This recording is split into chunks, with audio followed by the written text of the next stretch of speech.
পরের প্রশ্নে যাচ্ছি ইনশাআল্লাহ। আপনার জন্য এবারের প্রশ্ন। আল্লাহু আকবার।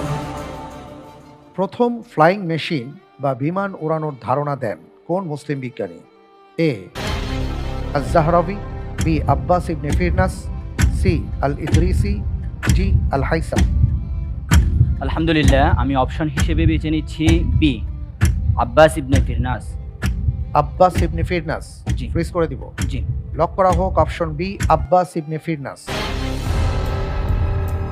আপনি বলছেন বিমান ওড়ানোর ধারণা আব্বাস ইবনে ফিরনাস দিয়েছেন।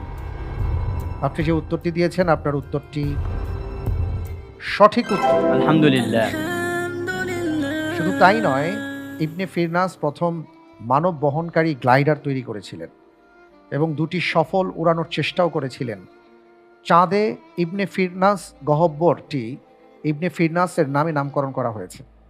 সুবহানাল্লাহ। এটা আমরা হয়তো অনেকেই জানি না। এবং তিনি আল মাকাতা নামক জলঘড়ির নকশাও তৈরি করেছিলেন। জ্যোতির্বিজ্ঞানের জন্য তিনি প্ল্যানেস্ফিয়ার নামক যন্ত্র ও পাঠের উপযোগী লেন্স প্রস্তুত করেন। এইভাবে অনেক কিছুই তিনি আবিষ্কার করেছেন। আসলে আমরা আমাদের মুসলিম মনীষীদের ব্যাপারে অনেকেই জানি না যে আমাদের একটা সোনালী ইতিহাস আছে। আমাদের আবিষ্কার এবং সায়েন্সের ক্ষেত্রে তাদের অবদান, এটা আমরা অনেকে বলতে পারি না। আমরা মনে করি সব ইউরোপ আর আমেরিকা থেকে এসছে।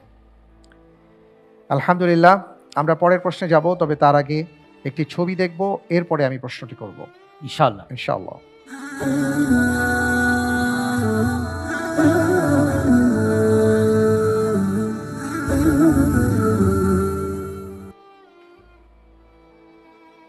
প্রশ্নে যাচ্ছি। ইনশাআল্লাহ। আপনার জন্য এবারের প্রশ্ন। আল্লাহু আকবার। ক্যালিগ্রাফিতে যে হাদিসটি দেখতে পেয়েছি সেই হাদিসটির বর্ণনাকারী কোন সাহাবী? Option A Abu Hurairah, option B Ayesha রাদিয়াল্লাহু তাআলা আনহা, অপশন সি ওসমান রাদিয়াল্লাহু তাআলা আনহু, অপশন ডি আলী রাদিয়াল্লাহু তাআলা আনহু। আলহামদুলিল্লাহ, আমি অপশন হিসেবে বেছে নিচ্ছি সি, ওসমান ইবনে আফফান রাদিয়াল্লাহু তাআলা আনহু। ফ্রিজ করে দিব। ইনশাআল্লাহ। ফ্রিজ করা হোক অপশন সি ওসমান রাদিয়াল্লাহু তাআলা আনহু। আপনি যে উত্তরটি দিয়েছেন আপনার উত্তরটি সঠিক উত্তর। আলহামদুলিল্লাহ। আলহামদুলিল্লাহ।